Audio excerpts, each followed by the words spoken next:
Muito bem, então eu fiz a crítica do sistema convencional, agora eu estou obrigado a mostrar o que é o sistema condominial, o novo sistema.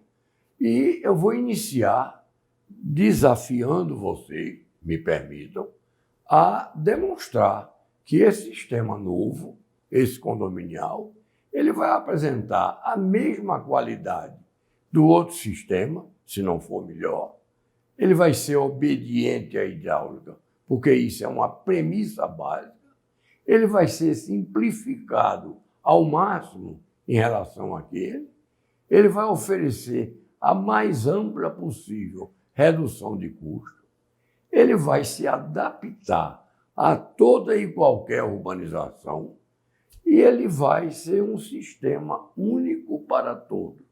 Bom, feito o desafio do que é que o sistema condominial se propõe, eu agora vou mostrar a composição dele, a formação dele, a partir exatamente do sistema convencional. Voltamos para aquela figura que eu já mostrei como sendo do convencional e observe no quadrante superior esquerdo, observe o que vai acontecer. É quase um desenho animado. Tudo se passa como se a conexão que sai da primeira casa dissesse por que razão eu tendo essa calçada tão boazinha aqui, eu vou me aprofundar e vou para a rua. Então dobra à direita na calçada. Aí o vizinho vê e segue a mesma coisa, e aí os vizinhos vão se sucedendo nessa nova lógica, e com isso eu fico com toda a cidade podendo ser atendida. E o que vai acontecendo? O que vai acontecendo é que começa a sumir a rede coletora anterior. Começa a sumir e a sumir e a sumir, e no fim, naquele desenho antigo, que foi posto como sendo o sistema convencional, ele se reduz a isso. Observem que o novo ramal, que passa a ser chamado de condominial, por quê? Porque ele deixou de ser casa a casa e agora ele é quadra a quadra. Aí ele gerou a ideia do nome do próprio sistema, porque tudo se passa como se esse ramal da calçada fosse um ramal de um prédio de apartamento deitado. O ramal do prédio não é assim, do edifício, ele não passa de apartamento em apartamento, pois assim é a ideia do sistema condominial, só que deitado esse prédio.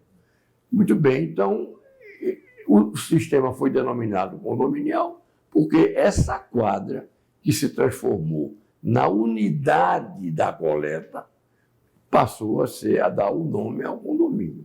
O sistema condominial, porque a unidade de coleta é o condomínio. Bom, simplesmente com essa demonstração, eu já garanto que a qualidade não foi alterada.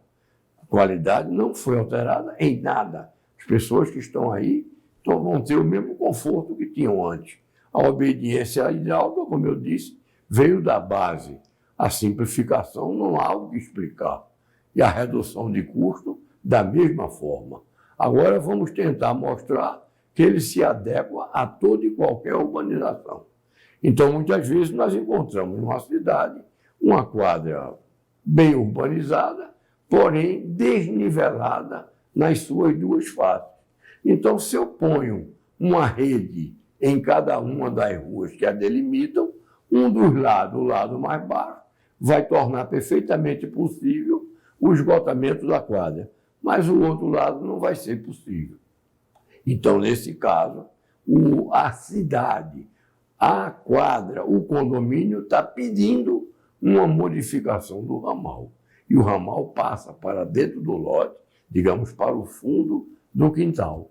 Evidentemente que nessa condição vamos ter que ter uma situação especial de consulta à população.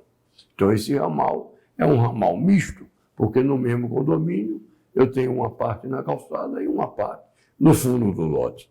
Mas a situação pode ainda agravar mais, porque eu posso ter uma quadra, por exemplo, situada abaixo do nível da rua, ou posso ter uma quadra muito adensada, com as casas muito pegadas uma na outra, com casas no meio da quadra.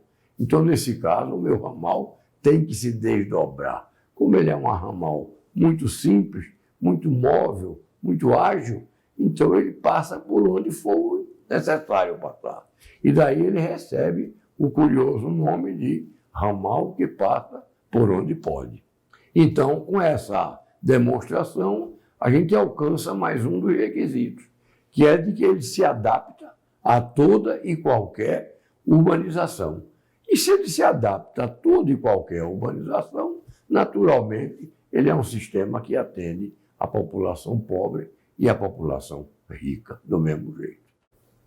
Muito bem. Então, eu comecei essa apresentação falando exatamente que o sistema de esgotos começava em cada casa.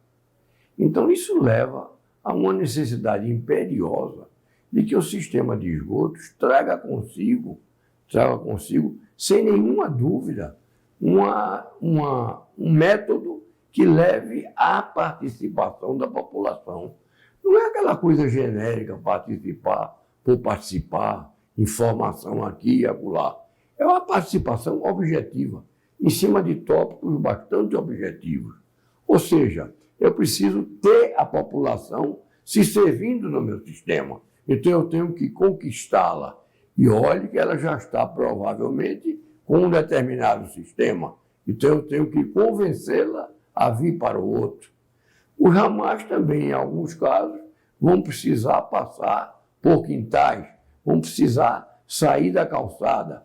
Por quê? Por uma necessidade da quadra, por uma necessidade do bairro. Então, eu tenho que convencer as pessoas disso e tenho que conquistar a sua adesão a partir daí.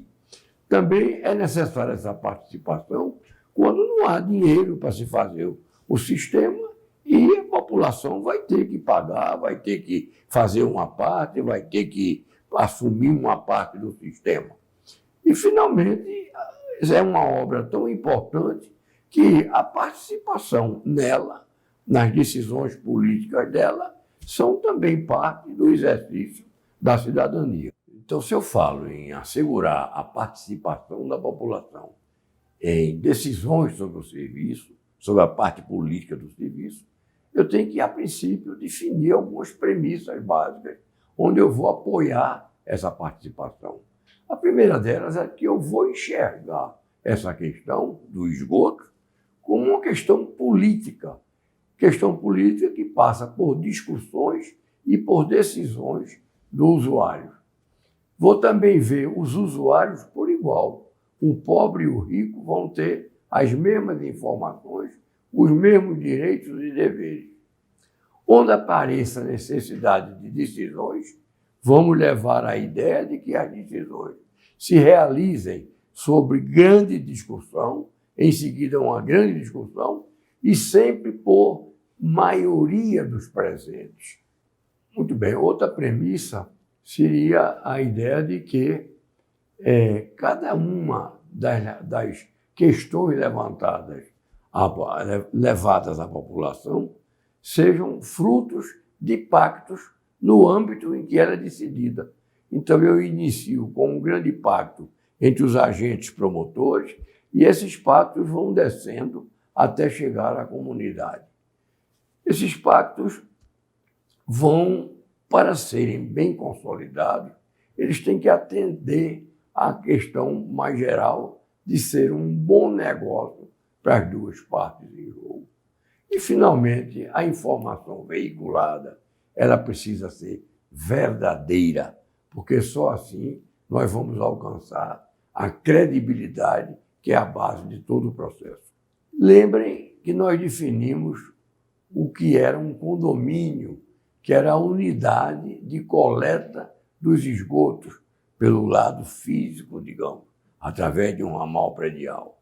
Então, esse espaço, que é o espaço de coleta, da unidade de coleta, a gente está considerando ele um espaço adequado para ser o espaço também das decisões, das reuniões, o espaço de um condomínio. Por quê? Porque são conjuntos de 25 ou 30 vizinhos que tendem a ter uma situação homogênea do ponto de vista de renda, de habitação, de problemas e também de soluções, não é? E que tem uma certa afinidade de um tamanho que é excelente para uma discussão aprofundada. Não são assembleias, são discussões de 20, 25, 30 pessoas sobre os assuntos que vão interessar a elas. Esses assuntos que serão a pauta da reunião, por sua vez, serão tratados em cima daquilo que chamamos de as regras básicas do sistema. Ou seja, cada um aspecto que vai ser objeto do interesse da população, então eu vou estabelecer para o seu conjunto uma regra que é levada para a sua aprovação. Isso envolve o quê? Isso envolve, por exemplo, a posição do ramal condominial. O ramal condominial vai ser na calçada, como todos querem, ou precisa ser no interior do lote? Então, eu tenho que saber explicar por que uma coisa e por que a outra. Depois, quais as responsabilidades pela construção desse ramal?